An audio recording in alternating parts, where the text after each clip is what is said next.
1398 দিন বা 4 বছর, এই 4টা বছর পর মোসাদ্দেক হোসেন সৈকতকে ওয়ানডে দলে কেন ফেরানো হলো? একটা কারণ, মোসাদ্দেক হোসেন সৈকত ঘরোয়াতে দুর্দান্ত পারফরমেন্স করেছেন। এর আগের ডিপিএলে তিনি প্লেয়ার অফ দ্য টুর্নামেন্টও হয়েছেন। চলমান ডিপিএলেও তিনি দুর্দান্ত পারফরমেন্স করছেন। বিশেষ করে অলরাউন্ডারদের মধ্যে পারফরমেন্স বিবেচনায় মোসাদ্দেক হোসেন সৈকত বোধহয় সবচাইতে এগিয়ে আছেন। মানে একদম চোখে পড়ার মতো পারফরমেন্স করছেন উইথ দ্য বল এবং উইথ দ্য ব্যাট, দুই জায়গাতেই। এবং মোটামুটি তিনি একটা ভালো পারফরমেন্সের কারণেই মূলত কলটা পেয়েছেন বলা চলে। তবে আরও একটা বড় কারণ হচ্ছে, বাংলাদেশের ওয়ানডে দলে শেষের দিকে একটু দ্রুত গতিতে রান তুলতে পারার মতো কোনো ব্যাটার আসলে ছিল না। স্পেশালি আমাদের লম্বা সময় ধরে কার্যকর কোনো স্পিনিং অলরাউন্ডার নেই আমাদের ওয়ানডে দলে। হ্যাঁ, ক্যাপ্টেন মিরাজ নিজে একজন স্পিন বোলিং অলরাউন্ডার, তবে সাম্প্রতিক সময়ে ব্যাট হাতে একেবারেই সময়টা তার ভালো যাচ্ছে না।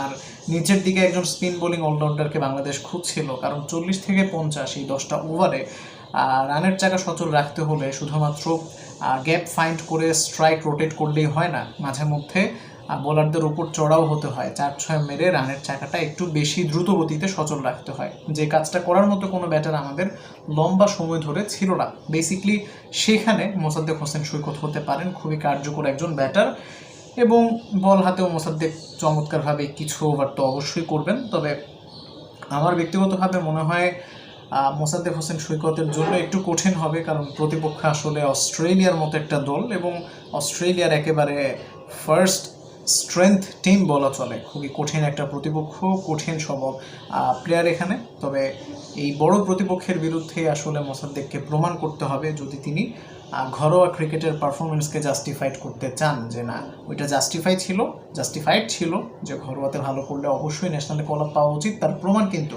তিনি আসলে দিতে পারবেন যদি তিনি কামব্যাকটা রাঙাতে পারেন। আর এতদিন পর 1398 দিন পর মোসাদ্দেককে ডেফিনেটলি আপনার 2টা ম্যাচে বেঞ্চে বসিয়ে রাখার জন্য আনা হয়নি বলে আমার কাছে মনে হয়।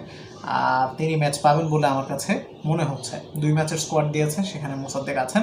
বাদ পড়েছেন কে?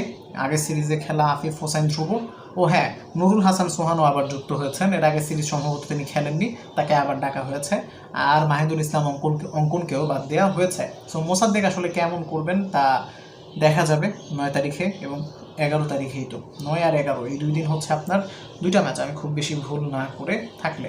দেখা যাক, হোপ ফর দ্য বেস্ট। আশা করি মোসাদ্দেক বল হাতে এবং ব্যাট হাতে 2টা সেক্টরেই ভালো করে তার ক্রিকেটীয় সত্তার, বা তিনি যে আসলে একজন অলরাউন্ডার, তার অলরাউন্ডিং সত্তার একটা প্রমাণ তিনি আসলে দেবেন 2টা সেক্টরেই, কোনো একটা সেক্টরে স্পেসিফিকভাবে না। Thanks for watching. আসসালামু আলাইকুম।